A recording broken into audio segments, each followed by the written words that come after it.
Ladies and gentlemen, boys and girls, from Eric Lima Shenanigans of 1977. It's Friday, and you know what that means. It's time for the weekly SmackDown Event Center report. And now here's the man that will bring you the happenings on WWE SmackDown every Friday night, Mr. Eric M. Lima. Thank you very much, Mr. Announcer, sir. Well, hello there, everyone. Welcome to yet another episode of Eric Lima Shenanigans of 1977, episode 2584 of the show. How's it going, everybody? I hope you guys are having a wonderful, blessed day. I hope you had a wonderful, blessed day. Day's almost over, folks.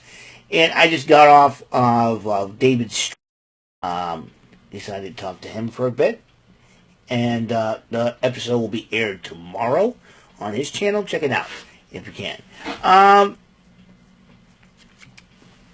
And we're going to talk about what happened on NXT coming up. On SmackDown, excuse me. Where am I? What's today? Friday. Oh my goodness, you dumb. Yeah, you dingleberry dumb nut.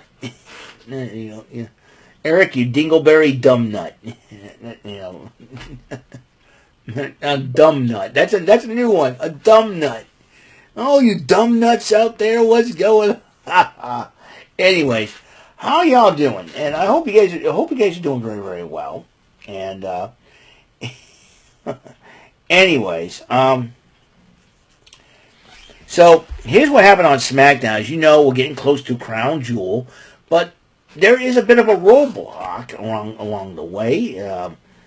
For some of the stars on NXT. In fact, some of the stars on NXT had made their appearance on SmackDown. I need to get themselves freshened up and ready for the showdown between NXT and TNA. I'll explain when we get to it. Excuse me, I had to scratch my back. My back is a little itchy. Oh, there's a spot right there. Okay, there we go. I got the spots. Those back scratches are cool. My dad gave me it. Yes. All right, Cody Rhodes kicks off SmackDown and said, okay. And they were in Cincinnati, and said, Cincinnati, what do we want to talk about? And then all of a sudden, Paul Heyman goes, well, I'm glad you asked that question. And so,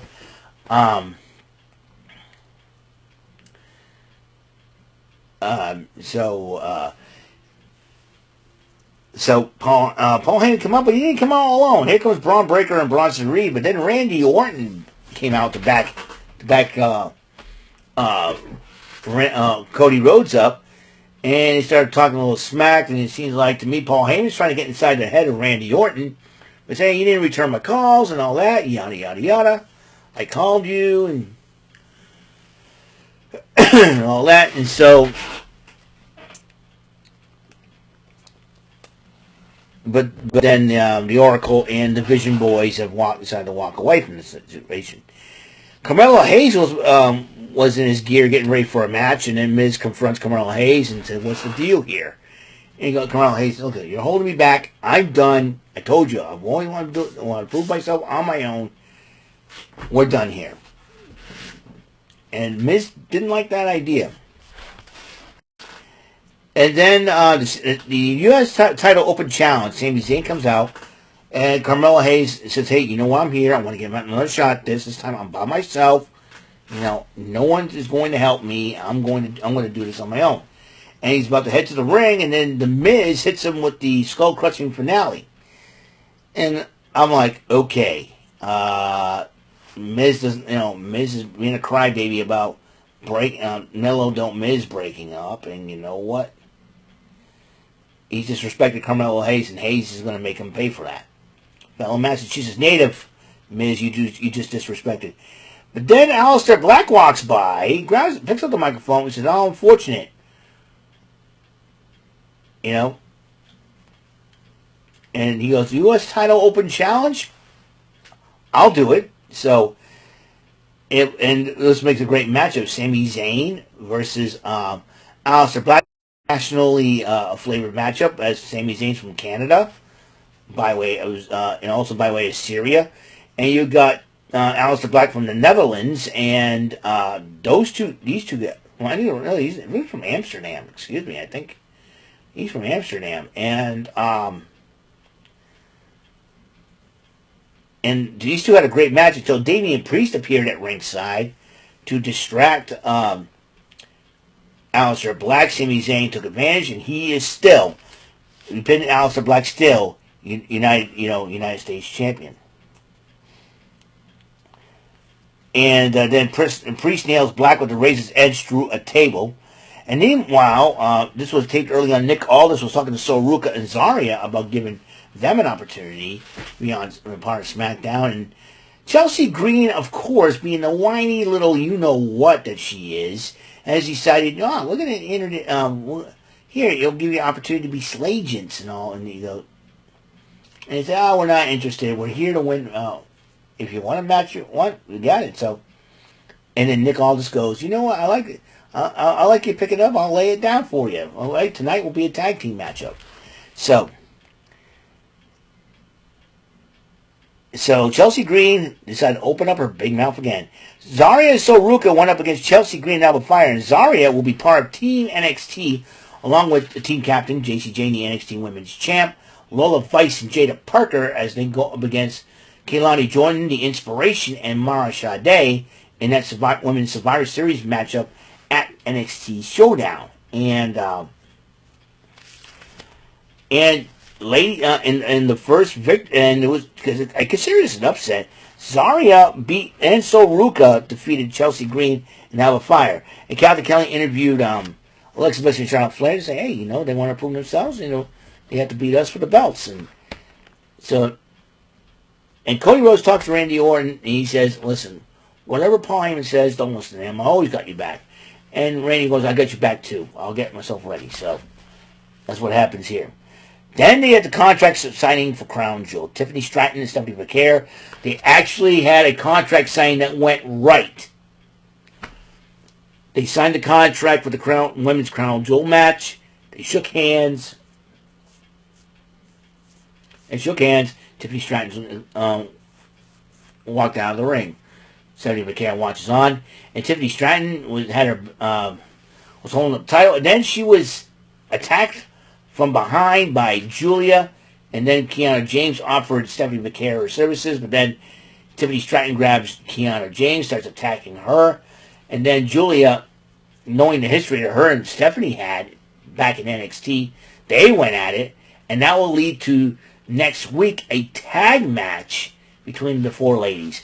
And that, in fact, 3 of the 4 ladies in that match are champions, even though one's a former tag team champion. So it will be the team of Stephanie McCare and Tiffany Stratton take on Julia and Kiana James. And Nick Aldis talks to Javon Evans and talks about, hey, that match was great, and you put valiant effort. Ray Phoenix comes up to, hey, that match was great. Well, imagine if we went up against each other, a match and Javon Evans is like, I'm down with that, let's go. And then Los Garza, Angel and Berto, Angel and Berto, and they're like, oh, these guys, you're babysitting now and all that, making jokes. And then Javon Evans goes, you know what? I think we should challenge them to a match. So Javon Evans and Ray Phoenix teaming up against Los Garza. And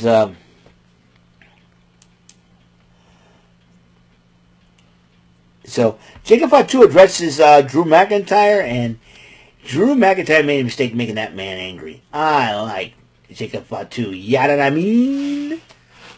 Fatu! Anyways. And then Ray Phoenix and Javon Evans went up against Los Garza. Heck of a matchup. Call air traffic control on this one. High flying abilities, but in the end, Phoenix and Evans ended up picking up the victory. Meanwhile, Captain Kelly interviewed Damian Priest about what he did to Aleister Black. He says, you know what? And as he was talking, Kit Wilson interrupted him.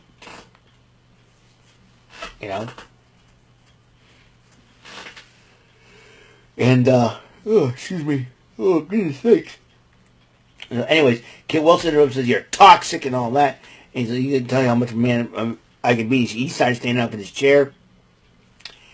And he goes, it's a miracle, Captain. He can get up. And he can step up. And then he pushes him back down in the wheelchair and wheels him out and sends him crashing into something. And then he goes, Captain Kelly, nah, get over here. Don't worry about him. He'll be fine. He's a man, man. He goes, he's good. And then he challenges Aleister Black to a last man standing match next week on SmackDown. SmackDown before Crown Jewel in Perth. Very interesting situation. Solo Sikoa addresses Tala Tonga and gives him praise, and Tala Tonga responds, I love you, Solo. He says there's a missing piece to the puzzle, and when we find that piece, everyone's on notice. I think that missing piece to the puzzle, you got Tonga Loa, Tala Tonga, JC Mateo, and now Solo Sikoa. Maybe that missing piece of the puzzle was Tama Tonga all along. We'll find out for sure once he does find that piece. And then Captain Kelly interviewed the Street Profits as they get a chance next week at those tag team titles against the Wyatt Six, and they said, we're a family, we're band of brothers, we'll stick together. And then they were interrupted by the screen behind them, and the Wyatt Six start, addressing them, and they respond, playing mind games. And then, final match of the night, Cody Rhodes and Randy Orton against Braun Breaker and Bronson Reed. Heck of a matchup this was, until, Rhodes and Orton got the upper hand, but Seth Rollins gets involved during the matchup, costing Orton and Rhodes the match against, and the winner, Braun Breaker and Bronson Reed, picked up the victory. And so as they walked out, Seth Rollins sees Cody Rhodes getting up, and Paul Heyman's like, don't you do it, don't do it, don't do it. And Cody Rhodes, Seth Rollins made the attempt for a curb stomp, but Cody Rhodes was ready for him, hit him with the crossroads. And it was after the match, by the way. So that is it that's all the time we have on this episode. Episode 2584 of Eric Lima Shenanigans 1977. Tomorrow we're going to do some card charts, gameplay. You should have collisions also tomorrow. Special start time 7 o'clock, so I'm going to be able to bring the video to you earlier than expected. So I will see y'all later, and have a good night, everybody. Until next episode comes rolling around, Mr. Announcer, take us home. That is all for today's episode of the show. This is Mr. Announcer speaking for Eric Lima Shenanigans of 1977. A Big Beefy E and do it for Bob Saget production, and in association with a Raving Bull for 3000 Telepictures and Distribution. Thank you for watching another episode of Eric Lima Shenanigans of 1977. See you later on the next episode of the show. Goodbye for now.